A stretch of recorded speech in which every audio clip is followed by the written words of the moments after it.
We accidentally min cash this week. It was it, I preach, you're either first or last. And then I built a lineup that min cashed. This week I only played the double spy for the Bankroll challenge. It was a $200 buy-in. I like being able to have two lineups to review. I had thought later in the week, I was like, oh, well, maybe I'll review the red zone lineup as well. And then it gets all tricky because I'm like, well, I'm not on the record as having done the red zone for the challenge. And then all of the nitpickers will come out of the woodwork and say I'm cooking the books. I'm deceiving people. So I said, I'll just, on the record, just the double spy this week. Just the double spy, $200 entry, 2,222 contestants. And I'm honestly not happy with my lineup. I'm in cash and I'm sitting here looking at it today. I'll pull it up in a sec. I'm saying, how did I end up on this lineup? There's some of the correlations just don't exist. I'm just jamming in a chalky one-off play. Yesterday was a hard day for me building. I had a few conviction things that worked out really well. I was very high on DJ Dallas. I did not buy the Chris Carson stuff, did not buy the Hyde stuff, did not buy the Homer stuff. I was on Dallas. I was on DK Metcalf. I thought he was going to be a little bit lower owned than Lockett. I love that game environment. Had some good calls there, but did not like how this lineup turned out. I'll pull it up here on the screen.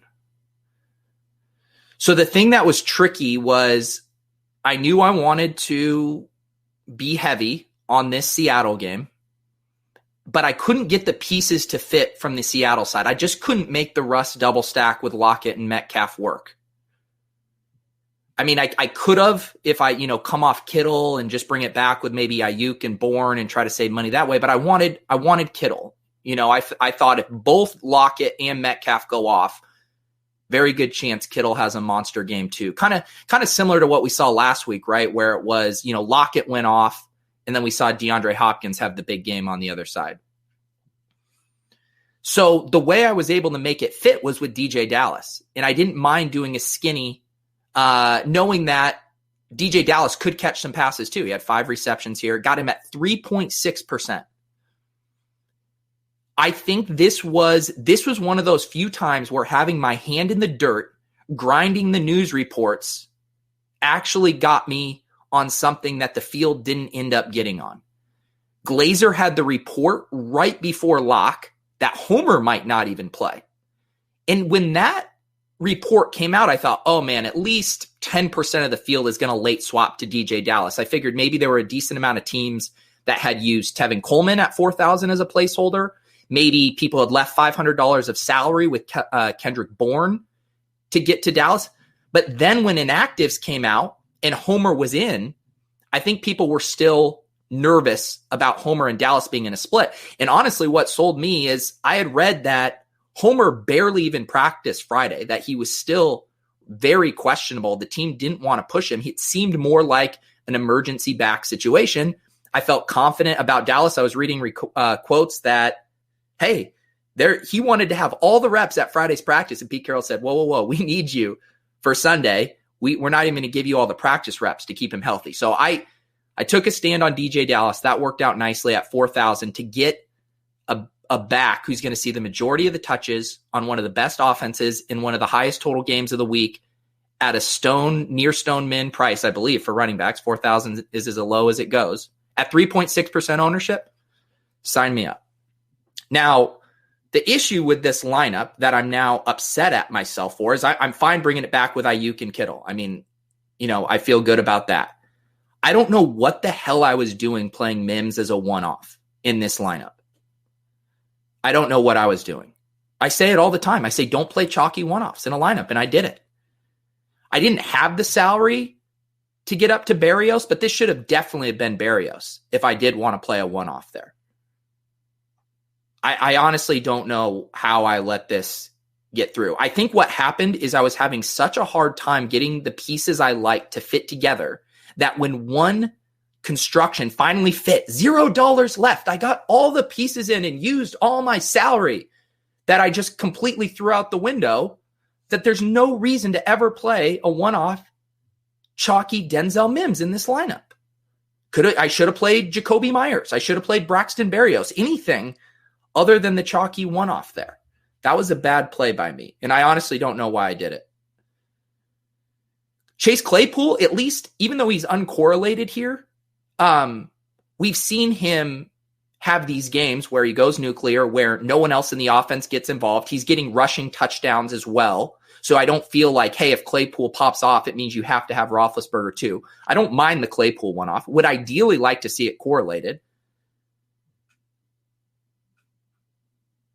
I think in a perfect world, like what I probably should have done, and I'm not just saying this from hindsight bias, I probably should have gone down from Claypool to a Mecole Hardman or a Demarcus Robinson to correlate it with Mims. At least that way I'm letting myself a little bit off the hook with the Mims play. It's still correlated, and those Chiefs ancillary pieces were low owned.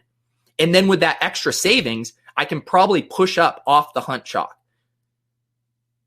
Because I knew this stack was going to be kind of chalky, like I don't have a ton of leverage in this lineup. And I think just a couple of those tweaks, get Mims correlated here with Hardman or Robinson, two guys that I was actually considering. When I was running the blitz optimals, not the blitz just pure optimal, but if I added a constraint for a double stack with a bring back, the Mahomes, Kelsey, DeMarcus Robinsons were showing up in a lot. I saw lineups yesterday that took down tournaments with that. I think that was very viable. Then I get that correlated. Then I can maybe get up from Hunt to Derrick Henry, Alvin Kamara, and who knows, maybe I galaxy brain my way onto Dalvin Cook. So I think that was a mistake. I think I made a structural mistake in this lineup, and I don't know why. Let me check in on the chat here. Good morning, guys. Good morning. Nick says, I drunkenly hand-built my lineup Saturday night at a Halloween party and made about $30. There you go. Hand builders stand up. Hand builders. Yo, Zetradamus, it's all good. Mims was in the first place millie lineup. He was. However, it was in a Chiefs double stack with the bring back. It made a ton of sense. And I actually had in my red zone, which isn't on the record for the Bankroll Challenge, I had the Mahomes to Tyreek, Kelsey, and I brought it back with Mims. And I think it was fine in that context. I just do not like it as the one-off. I don't like it. I'm mad at myself. Yeah, let's see here. Could have plugged in more and kept it correlated. My brain is so frazzled, I don't even know what. Oh, you're talking about more on the Seahawks. Yeah, I thought about that. I honestly did. That would have been better from a correlation standpoint. Deshaun Hamilton, he was never on my radar. He wasn't. Judy, I thought was vaguely interesting. I had one lineup where I had a Herbert double stack where I considered bringing it back with Judy. Let's see here. Thanks for the Dallas call, Pete. Look at me. Don't call me a tout, guys. I'm a fanalist. I'm just a fanalist that knew DJ Dallas was going to get the majority of that work. I'm glad it worked out if you guys got him here. I know, no Dolphins D, what a fish. Yeah, I was like, my thought on the wind heading into yesterday, and I was actually arguing with Leone about this, was the wind in that Cleveland game, based on what the meteorologists were saying, was those were extreme winds, like pushing 45 to 50 mile per hour gusts. To me, that was meaningfully different than the 20 to 30 mile per hour gusts in those other wind games. So I thought Kareem Hunt's going to touch the ball 25, 30 times, and I thought the Browns D would be a nice play in a game where things could go sideways. Did not work out that way. Did not work out. The fanalists. There's another fellow fanalist in here, Jordan Cooper. We're just fans that tell you what we do. We're fanalists.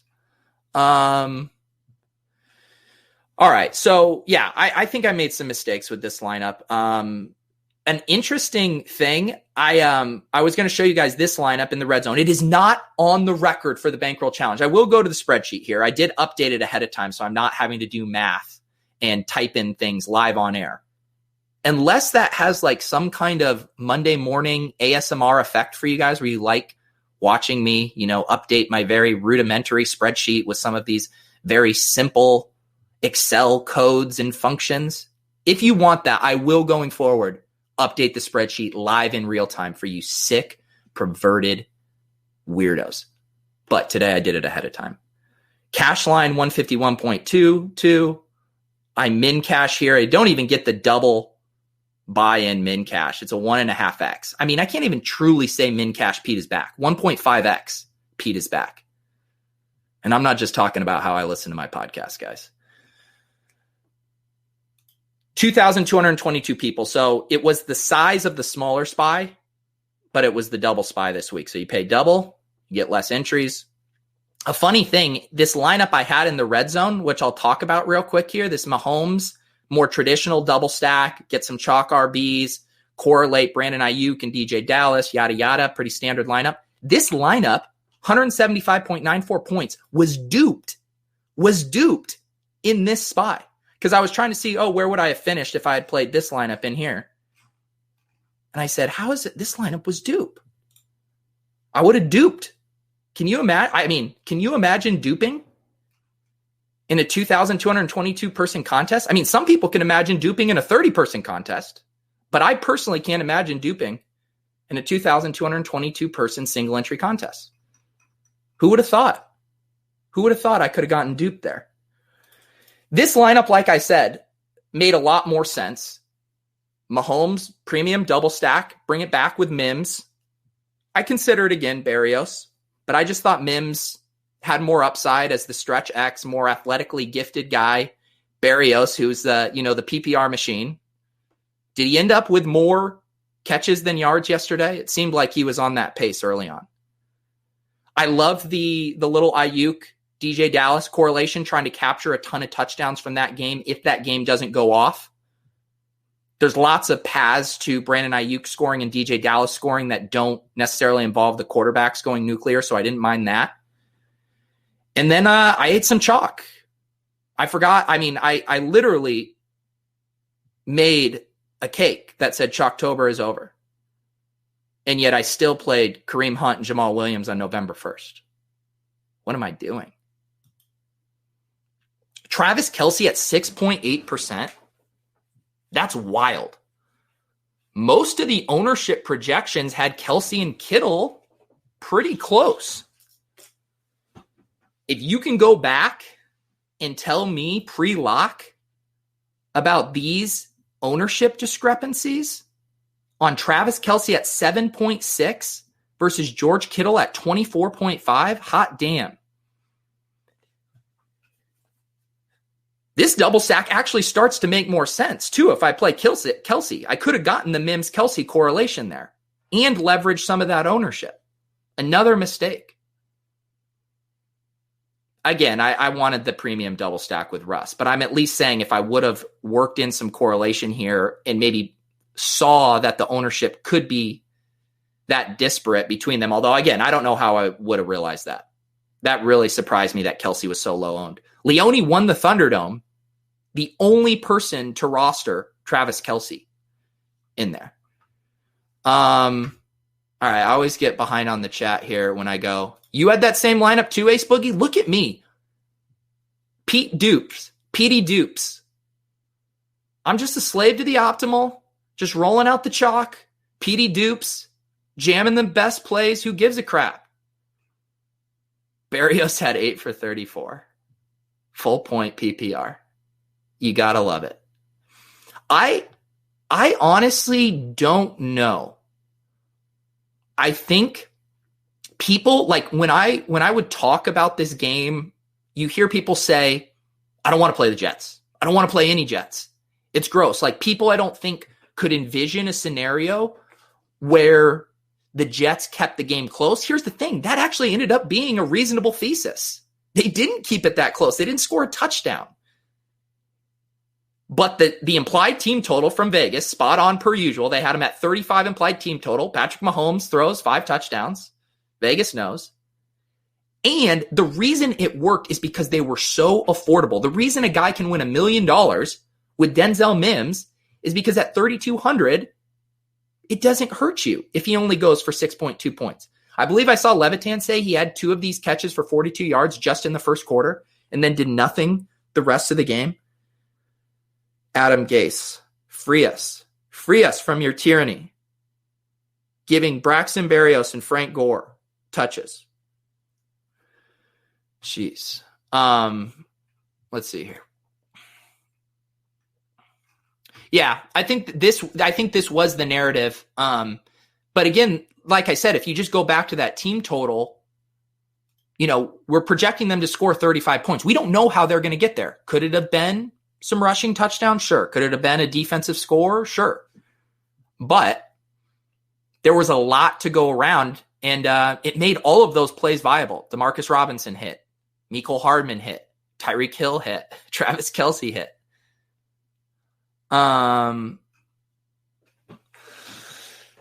Let's see here. Oh, also shout out to Brian Hooper, man, on the Bankroll Challenge. He came on. We were looking at some of those top sims. The top sims, Mahomes double stack, and had Nyheim Hines in it. So sick. And again, I ended up not playing Hines because DJ Dallas opened up. They were the same price, and I felt much more confident in DJ Dallas's workload. But it makes a lot of sense. That only dome game, Nyheim Hines, we know he's an explosive playmaker. Did you see his gymnastics routine after that touchdown? I mean, pretty nice. Let's check in on I actually want to look at the first place team in the double spy. I kind of glossed over that. Let's check that out. Who won here? Sirs move a lot. Okay. He literally has the lineup that I was starting to almost discuss. So he did the Wilson to Metcalf skinny. He didn't have DJ Dallas, and he brought it back with both Ayuk and Bourne.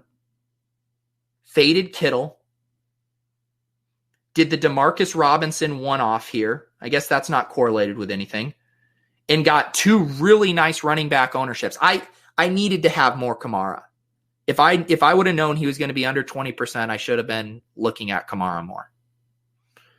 Dalvin Cook obviously goes nuclear. Hunter Henry as a one-off tight end. I don't mind that. There were only like 4 or 5 viable tight end plays, I thought, yesterday. Obviously, Kelce and Kittle. I liked Fant and Hunter Henry. And then I was interested in Trey Burton, but then I saw Mo Alley Cox was back, and it just felt like a gross kind of situation. So I didn't end up playing Burton. I mainly paid up for these tight ends. And then, of course, you needed to hit on Dolphins D. I like this lineup, though. I do like this lineup. It doesn't have like the mega, any correlations outside of the stack, the 4 in that game. But I thought DeMarcus Robinson was really sharp as leverage off of the Mims and the Berrios. And who was the other cheap guy down there people were playing? I want to say there was one more sub 3,500 that people liked. Let's see here. Randy Hendricks over in the RotoGrinders chat says that's him. Randy, nice job. What did you bank here? $100,000, Randy. Nice job. Good thing I wasn't talking shit about your lineup. Look at this chalk donkey. No, man. This is a nice lineup. I like it. Nothing too off the board. I mean, in hindsight, it makes so much sense, right? Like DeMarcus Robinson, the guy we've seen has that established role. He's almost like the 1-for-1 replacement for Sammy Watkins. For the team with the highest implied team total at no ownership, DeMarcus Robinson is a very nice play. And again, I was looking at those blitz optimals if you put the constraint of a double stack with a bring back. And DeMarcus Robinson was showing up in a ton of those. It was either Hill with Kelce and Mahomes, or it was Robinson with Kelce and Mahomes. So I love that as the one-off play. That's the kind of play I should have been thinking about instead of playing the chalky Mims.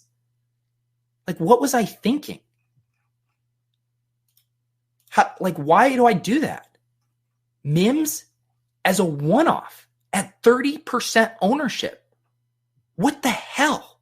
That is such a bad play.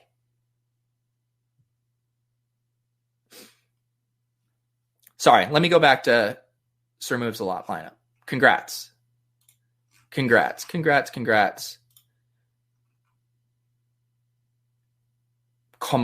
Dalvin Cook. Man, another thing too, it's like I say these things, like these little like rules of thumb that help me, just anchor myself when situations are coming. And one of them I say is, I've said this on lots of shows, one of the last remaining consistent edges in DFS is playing these guys coming off of injuries because people get scared. They want to prove it week. They want to see it.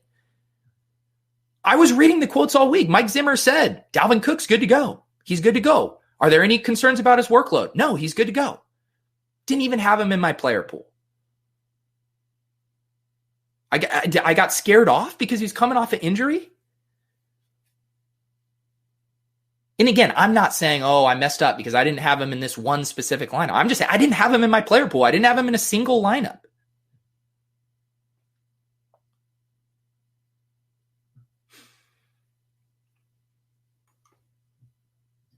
Bad.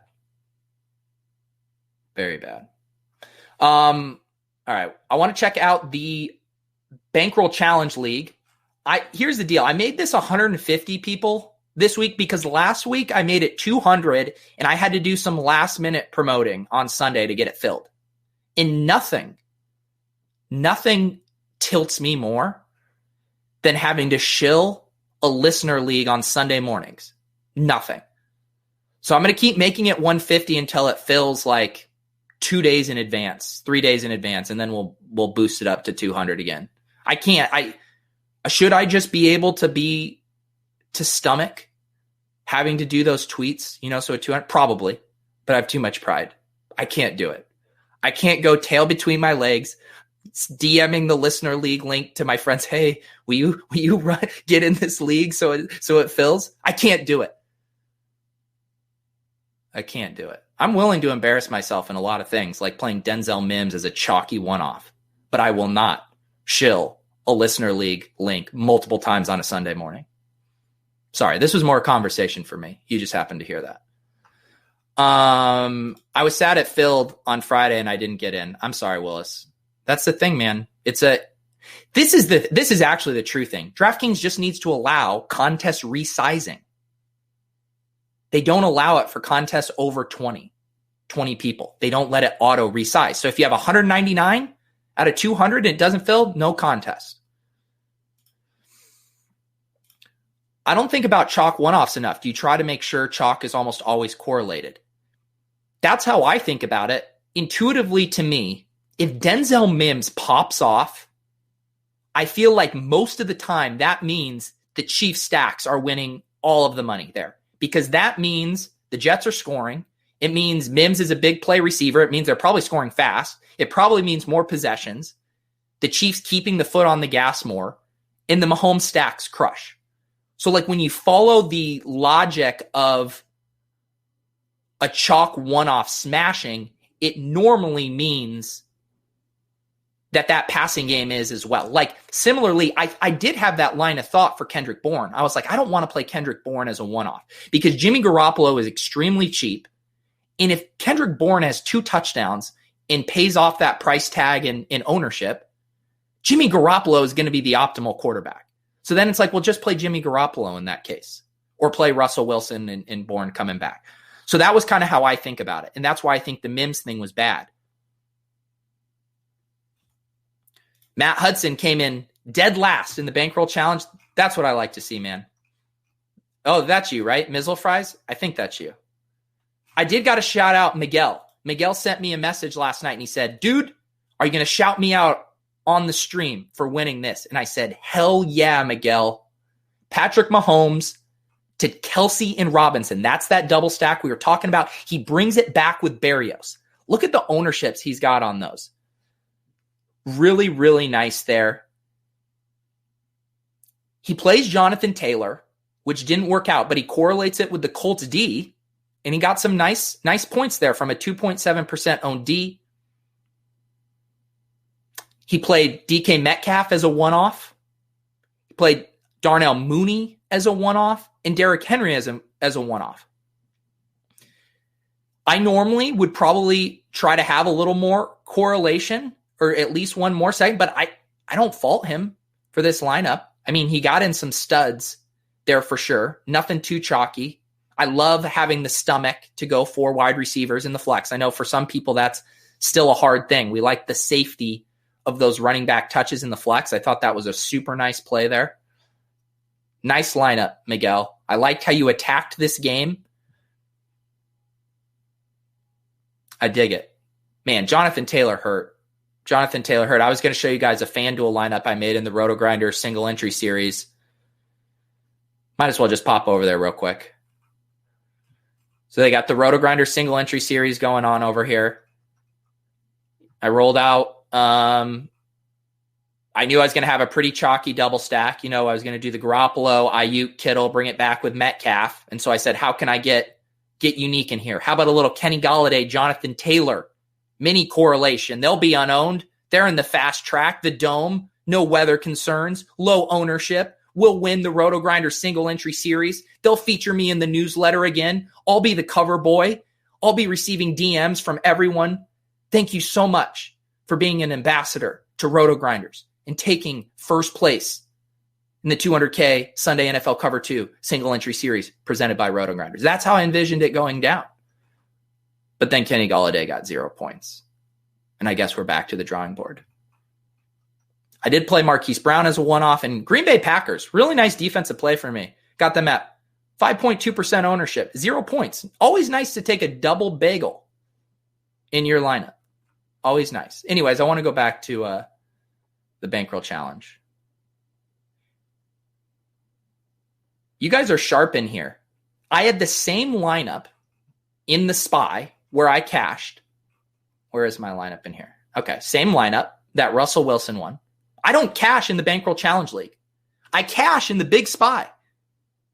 The Bankroll Challenge League is a sharper field than the double SPY. Everyone give yourself a round of applause.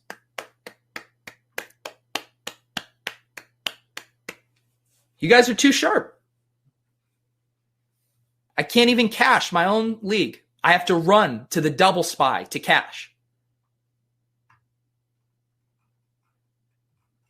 What else do we got up here? Looks like it. Ooh, now look at this lineup. Dr. Evil does the Mahomes to Tyreek skinny. Brings it back with Denzel Mims. But then gets Metcalf, Dallas, and Ayuk. And plays Henry and Harrison Bryant as one-offs. Just nailed all the right pieces in those 2 good games.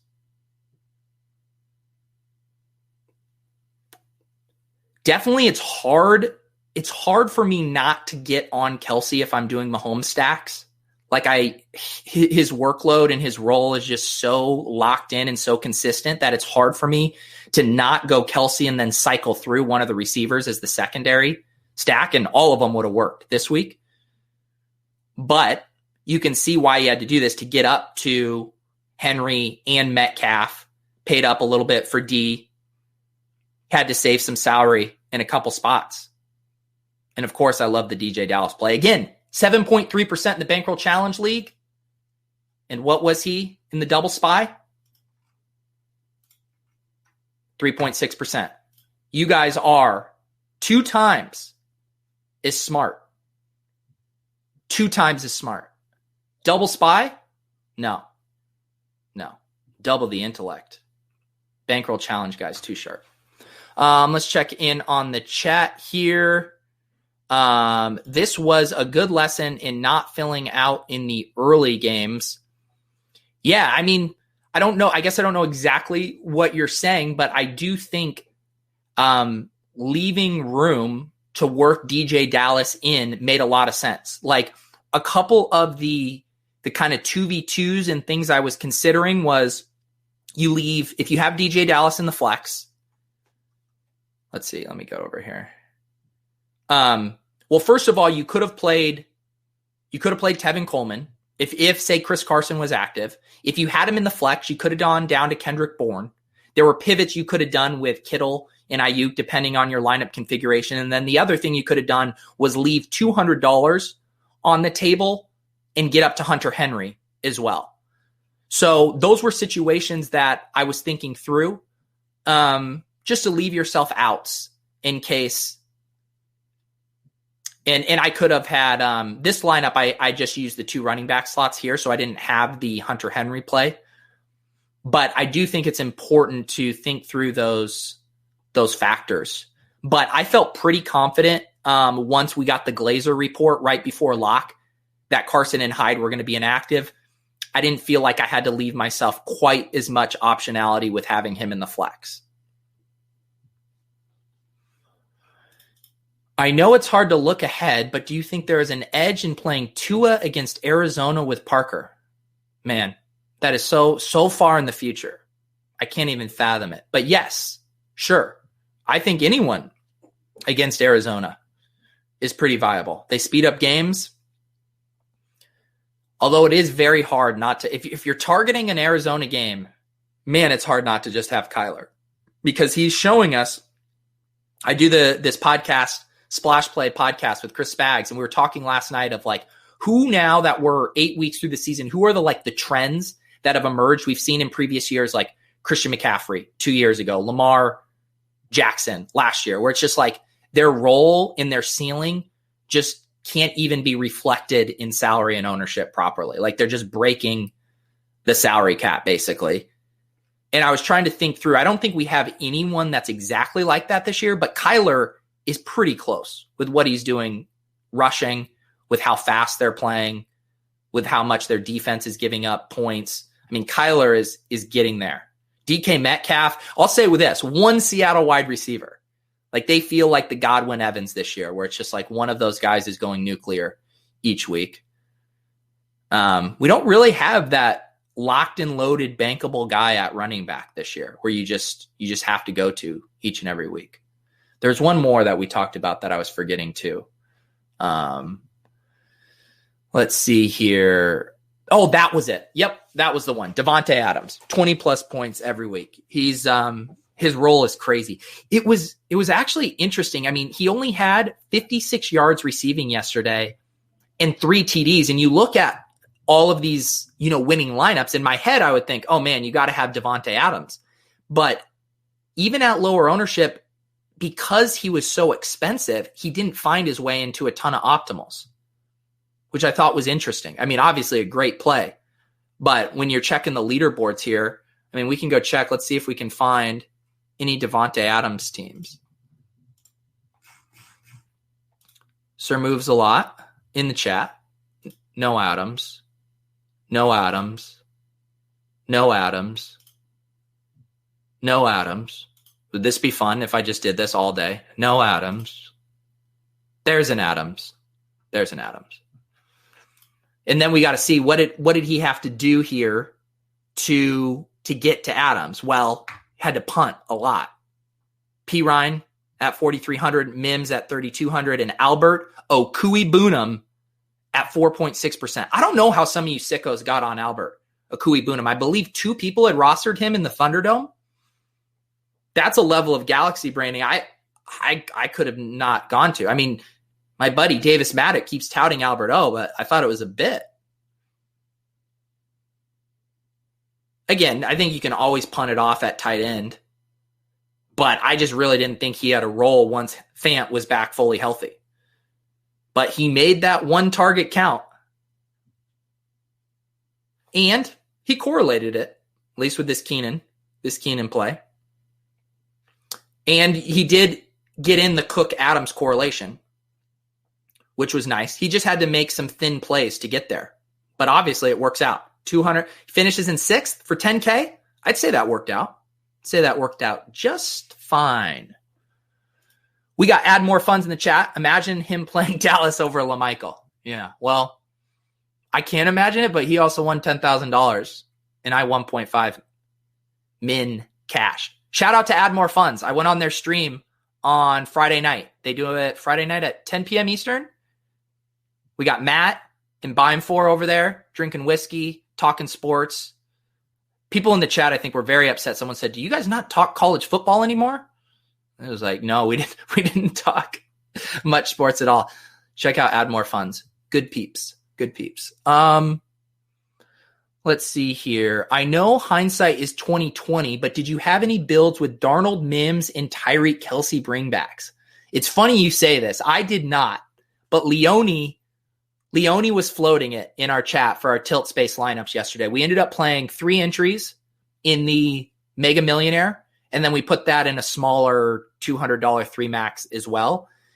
And we didn't end up doing it.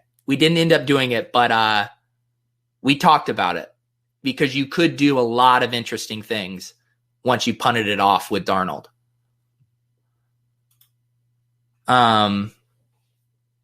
Let's see here. What do we got in the chat? Are we Jamarius over on RotoGrinders? Are we at the point in the season where we just need to lock in one of the mobile QBs in tournaments? I mean, this is where, I think it's fun to talk about these trends. And I guess it's, the cliche thing to say, these situations are so contextual. Each slate is so contextual. The pricing, the ownership, the contest size. So we can't make blanket rules of we only can use mobile quarterbacks. And again, this goes back to that stuff of not counting things twice, right? Good projections are going to have rushing usage baked into that projection.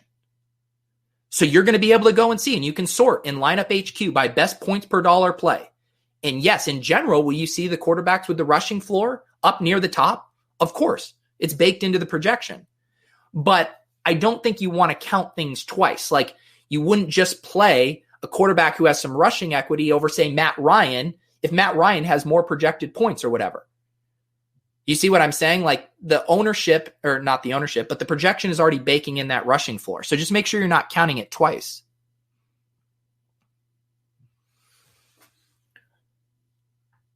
Grossest tweet I've seen today. Taysom Hill was QB 17 this week, outscoring Josh Allen and Carson Wentz, among others. I think that was Ryan McDowell tweeted that. I was writing the newsletter this morning. I write the Fantasy Life newsletter with Matthew Berry. And I was pulling some of these. That was one of them. Here are some other crazy stats. The Dolphins punted the ball 9 times yesterday and won 28-17. Cooper Kupp had 21 targets and was outscored by Robert Woods, who had 8 targets. Josh Jacob rushed the ball 31 times and didn't score. Dalvin Cook rushed the ball 30 times and scored 4 TDs. And DK Metcalf had 161 receiving yards, 2 touchdowns, and lifted a car off of a trapped child. All things that were true yesterday. Crazy. Actually crazy.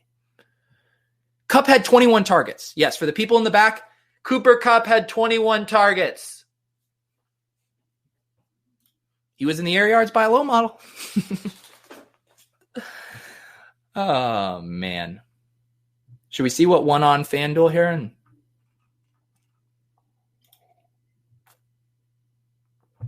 Russell Wilson, Dalvin Cook, Gio Bernard, Brandon Ayuk, Devontae Adams, Jacoby Myers, Darren Waller, Tyler Boyd, Las Vegas Raiders. Wow. Okay. I'm glad we looked at this. Do my eyes deceive me, or do we not have a naked Russell Wilson? How did he win $20,000 with Russell Wilson and no DK Metcalf? That is wizardry. Wow. I'm honestly stunned. I'm trapped inside my house. I can't do anything. I have no additional stimulus. So what are the things that are going to make me drop my jaw? Winning $20,000 with a naked Russell Wilson when one of his receivers goes for 45 points. Whew. 34, I guess, on FanDuel, but still. Naked Russ takes it down. He does bring it back with Ayuk. He correlates Adams with Dalvin Cook. Gio Bernard, one off. Jacoby Myers, one off. Darren Waller, 45-mile-per-hour gust. I don't give a shit. Jam it. This lineup is wild. Absolutely wild. Tyler Boyd and Gio from the same game. No bring back. Raiders defense. Absolutely wild lineup. Last week I said these aren't lineups I would normally make. This is not a lineup I would normally make. But I have $0 next to my name, and RTDCU4 has 20,000 next to his. He's the ambassador for RotoGrinders. Sorry, I keep saying he. They're the person who's going to get in the newsletter. They're going to get all the glory. A naked Russell Wilson. That's only something Ciara should see. All right, that was bad. I apologize. That was really bad. Please forgive me. Will you guys forgive me for that one?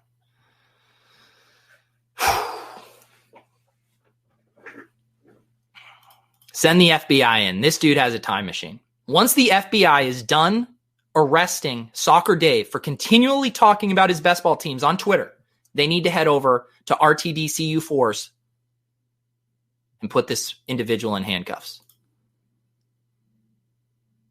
I got canceled for that joke. I'm canceled. Any other questions here before we wrap this up? I'm mad at myself for the lineup I ran in the double spy.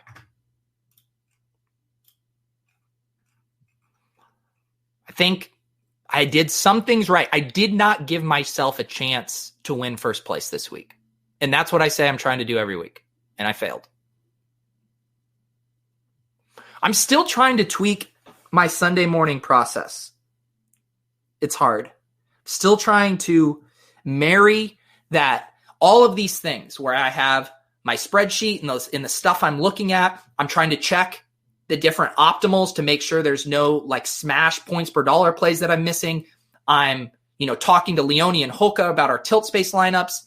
I'm trying my process. I need to get it dialed in because mistakes like this shouldn't happen. I'm mad at myself for that. Randy Hendricks. Pete, you trying to pull up my spy lineup one more time so I could bask in a little more glory? Sure. Let's pull it up one more time. We'll do it for Randy. Look at this bad boy. 234.54 points. Did you have that in anything else, Randy? Russell Wilson, Kamara Cook, Ayuk, Kendrick Bourne, Robinson, Henry, Metcalf, Dolphins. I love it. Do you know who didn't think about a naked Russell Wilson? Randy Hendricks. You know he was stacking them with DK Metcalf. Oh, God, yes, that's a great point. I was fully expecting to get body bagged by Derrick Henry. Whew. That was a bullet dodged. A bullet dodge. We got Zaxby. Back to the lab, fellas. Let's not forget everything we learned between now and lock. It's true. It's true. Zaxby is he's in the Deposit Kingdom Discord. If you're watching on my channel, I have a link to that Discord. Lots of good stuff going on in there. Batting off ideas about DFS plays. We even have a cocktail channel in there now. People are posting these weird ass stouts, triple IPAs, cocktails. It's a grand old time. The Deposit Kingdom Discord. Join Zaxby, myself, and many others. Where around Boston are you from? This question sounds like a threat more than a question. I live outside of Boston in a city I cannot say to protect both myself and my family and my lineups. This guy has a bad week in min cashes when most of us lose it all on a bad week. Got to have a short memory. I'm saying that I should have lost it all. I want to be on those barbells. I'm not turning up my nose at min cashing. I am looking at it from a process standpoint of I'm looking at this lineup and I messed up from a process standpoint. I really do think the Mims one-off at 30% ownership when I knew it was going to be chalky was a very, very bad play. And that's what happens, I think, when I go on all these shows and I'm like, oh my God, Denzel Mims, he runs a 4.38 at 6'3" and he has a 6'6" cone drill. I got to play him. Can't fall in love with these plays and not realize the ownership getting out of hand. And again, Mims was fine in certain contexts. I do not think he was fine in this context.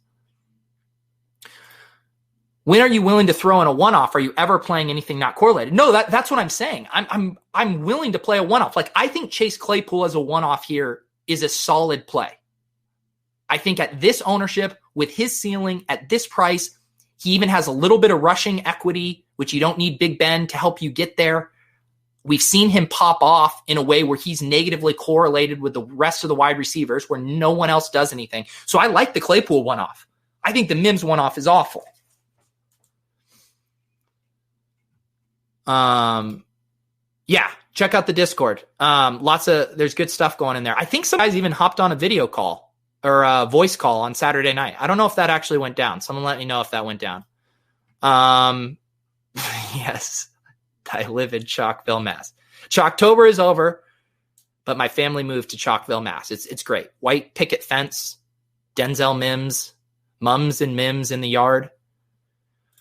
What do you think you can do to tune your process on a Sunday? Yeah, this is what I'm thinking about. Part of the fact is I'm busy. Like the things I have to do is I work on the newsletter in the morning. That takes some time. I do a show from 11 to 12 Eastern. Then I hop on a call right after with Leona and Holka to figure out our lineups. Then I try to wrap up the newsletter. And then I generally have like 30 more minutes to get everything together. And I'm generally playing 5 to 6 lineups on DraftKings, playing 1 on FanDuel generally. And then on top of it, I'm having to go through my FFPC leagues. Again, no one cares how busy I am. I'm just telling you the kind of things I'm trying to work around. And if anything, the thing is I should probably scale back. I should probably not play on FanDuel, or I should probably only play 3 lineups, or something that makes it less stressful for me to try to accomplish it all. The problem is I like building lineups. I like getting my hands on some of these lineups, but I am probably stretching myself a little too thin. And I want to make time to go back after inactives, check updated projections, check updated ownership, rerun the optimals, make sure there's no plays popping up that I am overlooking. Those are like the variables I'm trying to juggle in my head, obviously, is points per dollar plays. Who are just the best plays? Like Jamal Williams is one of the better plays that even if his ownership creeped up, I still thought he was a good enough play. Who are those guys that I can't miss? Who are the guys with a huge ceiling that aren't getting owned? And I looked at that yesterday and I saw 2 names when I was looking at ceiling relative to ownership. Josh Jacobs and Dalvin Cook. Did I play either of them? No. That was part of my process, and I just didn't act on it. And then the third thing I'm looking at is ownership. So ceiling versus ownership, and projected points. Seeing what the optimals are doing. And the reason I like looking at the optimals, right, is because the Demarcus Robinson play. In my head, in my hand builder head, that's not a variable I would have had in my head. I wouldn't have thought about that. But when you run the optimals and you see, wow, this keeps popping up with Patrick Mahomes and Travis Kelce in a double stack, that should be an alarm bell for you of, hey, maybe this is something I should consider. The math is saying it's viable, and now you can do your secondary things. You can scrutinize it. You can try to pick holes in it, being like, does the math maybe not know something I do? But with the Robinson play, it made intuitive sense. They're going to score a lot of touchdowns. He's very cheap. He's leverage off of the chalkier Mims, who's going to be the punt du jour in that game. So those are the things in general I'm trying to juggle on Sunday mornings. And I need to streamline it more. I even I'm not joking. I want to have boxes to tick. Okay, now go check updated ownership projections. Now go rerun optimals. Go through those things, because otherwise you end up being an extreme version of what I was last year, which was the plastic bag blowing in the wind. You hear one thing. Okay, I'm going to go do this now. And then you hear another thing and you go do this. Making sure you can stay focused. That's what the process is about. Should you have paired 50% Hunt with someone too, or does it really matter for RBs? Well, I did have a little correlation with the Browns game. I mean, if weather was not an issue, I probably am correlating Kareem Hunt with a Henry Ruggs or a Darren Waller. But I was too spooked by wind in that game. I felt it was unnecessary to force a correlation in that game environment. The total was plummeting. And so I liked having the Browns D and Hunt. I was kind of hoping that Hunt would have the game that Josh Jacobs did, where he carried the ball 31 times. just a usage monster because they couldn't pass. Yeah, I know. That Russell Wilson joke's not putting you any higher in the top 100 funny guys in fantasy. I know, man. Sometimes you take cracks. Sometimes you make a Russell Wilson naked Ciara joke. Sometimes you play Denzel Mims as a chalky one-off. You live and you learn. All right, let's see here. 12 p.m. on NFL Sundays is the fastest hour in the entire year. Yes, it really is. And Randy Hendricks still in the chat, victory lapping his DeMarcus Robinson pivot. Trust me. I'm impressed, Randy. I wish I would have done it. All right, we're going to wrap things up here. What does S. Panky say? I've been trying to streamline Sunday mornings, but once again, I ended up with a random lineup in a free roll, outscore my days of work.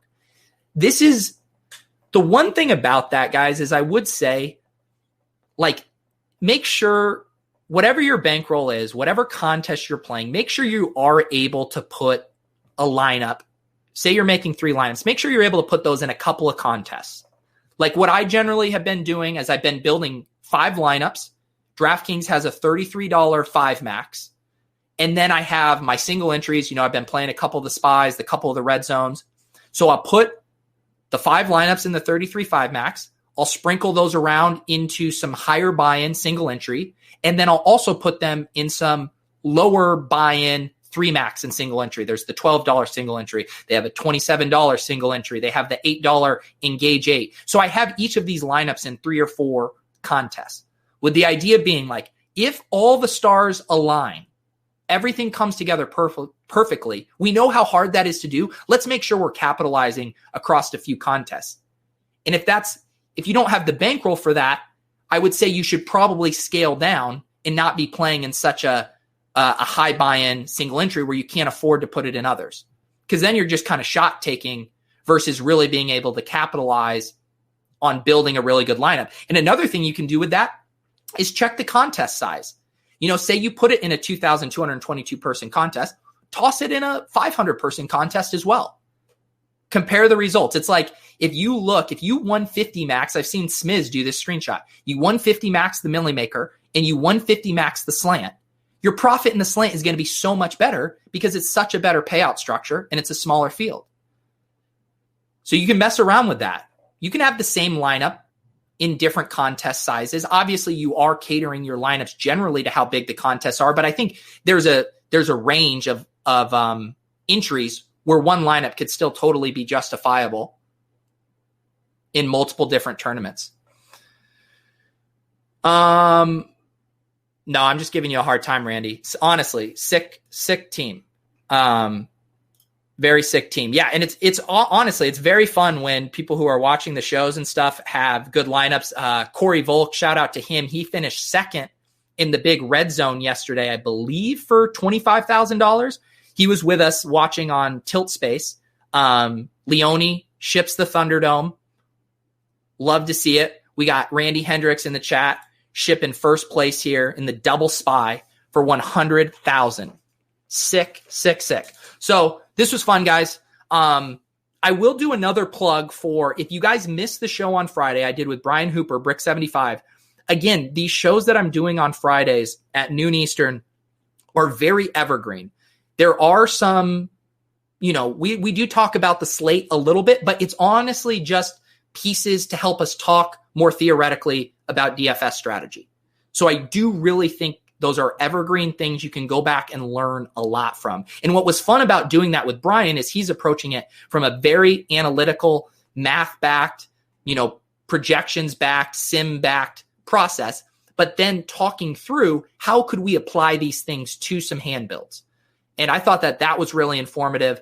And again, all these guests I'm trying to book for this are all people who are thinking about DFS with a very game theory minded perspective of, we are playing a game. How do we beat our opponents? How do we get first place? We're not dissecting the matchups and trying to figure out which defensive line is getting good pressure. That's not what we're doing on that show. There's a place for that, but I definitely think you guys would enjoy checking those out. I haven't booked my guest for Friday yet, but I will continue to book good guests. We had Jordan Cooper on. We had Brian's show. We had Bales' show. So I will continue to find these good guests here to try to help us learn. And Jordan is obviously doing the same over on his YouTube, on RotoGrinders. Lots of good stuff there. I will plug their the Theory of DFS podcast that Jordan and Bime4 do. It comes out, I believe you guys put that out on like Tuesdays or maybe Monday nights. But another great way to recap the week through the lens of process and game theory and not getting, anchored to what just happened. After last week, we were told the chalk always hits. Well, 1 week later and the chalk didn't hit. So that's DFS. Let's keep our processes locked in tight. Lots of good information out there to help us stay anchored. So thank you guys for tuning in. Thank you for RotoGrinders for hosting and sponsoring us. If you guys are watching and haven't subscribed to the YouTube channel, please do that. Please hit the subscribe button. Helps us out. Get me to 2K. Get me to 2K subs. I want to tell my mom. I got to 2K subs. Can you guys do that for me? All right, guys. We will see you on Friday for the Build Show. We'll be back on Wednesday as well on the Swolecast. Thank you. See you next time, guys.